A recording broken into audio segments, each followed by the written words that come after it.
In the world of foldables, there are two main types in the market today. A flip type of foldable and another book style of foldable.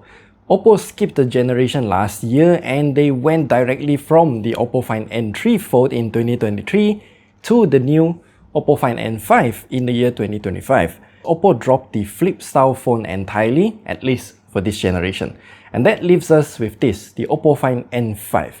It is claimed to be the world's thinnest book-style foldable phone, and I've been using it for like a past week or two already actually, and I have done a lot of tests with this phone. So strap in and get some snacks because this video is gonna be quite long. Everything is timestamped down below so you can skip to whichever section that you like the most. And also, thanks in advance for hitting the like and subscribe button because yeah, we really did spend a lot of time testing out this phone and also doing this video. So first off, let's talk about the most prominent part of this phone first, the design. The OPPO Find N5 is again currently the world's thinnest book-style foldable phone, discounting the camera bump, of course. Well, the camera bump is also thinner and smaller compared to the last generation, but we will talk about this later. It's important, I promise. Now, the phone itself is actually very sleek. Because it is so thin, the phone just feels magnificent to hold and also to be placed inside my pocket. Some thicker foldables will hinder the ability to get upstairs, and when folded, the OPPO Find N5 only measures in at 8.93mm. And when it is unfolded though, it is only at 4.21mm. And if I show you the phone at this angle here, it looks impossibly thin if we ignore the camera bump once more. Also, OPPO redesigned the hinge to make it work better for such a thin device. And we can see here that the hinge cover is also impossibly thin. Now, my biggest worry was how easy it is to unfold the device because I have tried other thin foldable devices before and it was super difficult to unfold. I believe that OPPO encountered this issue before as they opted for a flat frame for this device to offer a bit more grip. And you can still use the fingernail shoving it into the opening here to open the device, but that's not really my style. So I ended up opening the device mostly by using the volume buttons as a leverage. It is not a healthy way to unfold the device, but that's how I did it most of the time. Also, why the heck did OPPO put the volume rocker and the power button so high up? It is just way too awkward to use and it kind of reminds me of the Samsung Galaxy S10 Plus from many years ago with that horrendously high power button placement. That is not good. Okay, now let's talk about the screens. So I did way too much testing for this screen here. So I did one test for the outer display and then two tests for the unfolded display, one for each side, so left and right. And then we repeat all of the tests by 3 times because it has a total of 3 different color modes. With so much data available, I needed to create graphs. So let's talk about the outer display first. It is a 6.62-inch OLED screen with a rather high resolution of 2616 by 1140 pixels in resolution and also goes up to 120Hz refresh rate. The maximum brightness of this outer screen is only at around 1180 nits, which is considered okay. For color accuracy, this is actually the same as what we found on other ColorOS or Oxygen OS phones. Both the default natural color profile and the Pro color profile yields more or less the same results. But we are gonna get much better color vividness if we use it in the vivid color profile. The delta E numbers are amazing across the board, so no complaints here. As for the inner unfolded display, now this is where things get complicated because we have an 8.12-inch OLED screen with a nearly square resolution of 2480 by 2248 pixels and also goes up to 120Hz refresh rate. This screen's maximum brightness though is quite atrocious as we can only get around 686 nits for both the left and right sides, and this is just not good. If we're gonna use the OPPO Find N5 unfolded at some brighter place, then we will struggle to see what's going on with the screen. OPPO also did tell us that it has a new anti-reflective layer or whatsoever on the unfolded display, and while that does help in terms of cutting down glare, white lights will now become purple, so the colors are affected as well. Anyway, the color accuracy between the two sides here are very similar to each other, and both of them yield more or less the same results. The same story applies as well. Both the default and pro color modes will be nearly identical to each other, and the vivid color profile will make the display much more vivid. The crease here is also minimal and also thinner compared to the OPPO Find N3 phone. The hinge is also unforgiving, I would say, because if you want to use it in flex mode, if you go a bit wider, then it will just snap on its own. It's not that flexible. Honestly speaking though, this phone is just way too wide for both unfolded and folded mode, because it's just very difficult to use this phone with one hand. And I really like the thin and long form factor of the Galaxy Z Fold series a lot more than this. That is my personal preference, so let me know your thoughts down in the comment section below, because I know everyone will have something to say about this. And with such a screen though, the one thing that I immediately did on this phone is to, of course, play games on it. And this is where things get interesting, because the OPPO Find N5 is the first ever smartphone that we know is using the 7-core version of the Snapdragon 8 Elite. Basically, it has 2 prime cores and 5 performance cores. That means one of the performance cores is just disabled. I don't know if we should blame OPPO for only specifying that this phone is using the hepta-core version of the 8 Elite in the spec sheet, or just blame Qualcomm for releasing a nerfed version of the Snapdragon 8 Elite with the exact same name. And it doesn't show anywhere in the system settings as well. You will have to download the Device Info HW app to actually know that this is indeed the 7-core version. Perhaps unsurprisingly, this isn't an issue because the CPU is never bottlenecked for this generation. It is mostly gonna be the GPU, and in this case, well, for this phone in particular, it's gonna be the thermals that is the biggest bottleneck. Whether we play games with it unfolded or folded, the device will thermal throttle. We cannot cheat physics. And with a phone so thin, some sacrifices had to be made. Having one less core does help a bit for the OPPO Find N5, but it seems to have 2 stages of thermal throttling for this phone. The first stage yields around 45 FPS in Genshin Impact, and after some time it will heat up a bit more and then drop to around 40 FPS. Zenless Zone Zero though remains to be one of the most demanding game in both folded and unfolded mode, as the frame rate can drop to around 12 FPS and 16 FPS respectively. That's such a big yikes, as action-intensive games are going to suffer with such low frame rates. Time for the battery life now then. This phone has an equivalent of 5600 mAh battery, and the OPPO Find N5 should have great battery life, right? Well, I did 2 tests, one with the phone unfolded and then another one with it folded. Surprisingly, with it folded, it can last for 18 hours and 25 minutes, and that is an amazing result. With the device unfolded though, it can last for nearly 14 hours. Again, very good.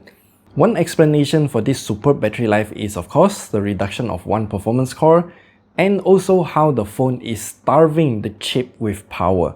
Seriously, even while gaming, this hepta-core version of the Snapdragon 8 Elite in the OPPO Find N5 will only consume an average of around 3.5 watts. That's really low, and that is why the performance is also low. The charging speed though is another story of its own. The OPPO Find N5 has an 80-watt Super VOOC charger included in the box, but that will depend on what region that you're from. As far as I know, the EU region will not have a charger included. Either way, with the default out-of-the-box settings, the OPPO Find N5 can charge from 15% to completion in around an hour. This red line corresponds to temperature, which is on the right side y-axis.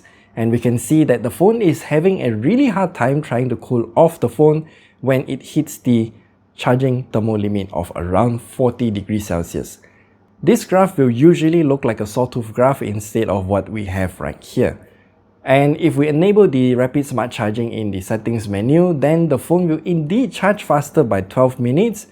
But I really don't recommend you to turn on this option because it raises the charging thermal limit and also tries to pump as much power as possible whenever possible. It is just not healthy for your battery in the long run. And I was disappointed when I plugged in the OPPO Find N5 into my USB PD PPS charger because it does not support USB PD PPS as it only takes in 13 watts max. That means this phone will take 1.5 hours to charge from 15% to completion. The reason why I'm disappointed is because we have this phone here, the OPPO Find X8 Pro, that supports USB PD PPS of up to 45 watts. I'm not sure why the Find N5 got the downgrade in this aspect, and it sucks because we have to carry the proprietary charger and cable if we want to fast charge. This is especially annoying when we are traveling. As for the software, the OPPO Find N5 is very similar to the OPPO Find N3 Fold.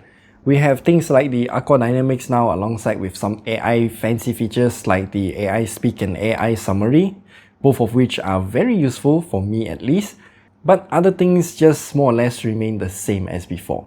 Boundless View is still the same as well, which I think is still an amazing way to multitask on a foldable device like this. OPPO also made the perfect companion for macOS, but unfortunately, I don't think that software is available for download yet, so we will leave that for a separate video in the future. Other than that though, I do think that the software side remains unchanged, and yeah, we do have the alert slider, which I think is really handy to have, and I really like it. Otherwise, the software is just same. Okay, now let's talk about the cameras. The camera bump is indeed thinner than the previous generation, and sacrifices had to be made to make it thinner. All of the camera sensors now are smaller in size compared to the last generation, and the ultra-wide angle camera got the biggest downgrade. Even the telephoto camera lens is now using a periscope lens just to make the camera bump thinner. The pictures have consistent colors and white balance across all of them, and they are very good while taking daylight shots, except for this scene. I have no idea what happened to the ultra-wide angle camera. And as a quick mention, the telephoto camera also have tele-macro capability as well, and it can take shots like this. This is a great feature because I am someone who likes this type of photography. Night shots though is where the ultra-wide angle camera struggles the most. Not only the clarity of the images are affected, but it is also constantly going out of focus and would not go back into focus automatically. That means we're gonna have pictures like this. The main and telephoto cameras though are fine for night shots, and they actually look really good, so I don't have any complaints there even though they have reduced the sensor size. For the video side of things, we can capture up to 4K 60fps with this phone here, and it looks fine, all things considered. It does have jitters if I'm filming and walking at the same time, and we can also switch to the telephoto camera while recording as well, but it is not possible for the ultra-wide angle camera.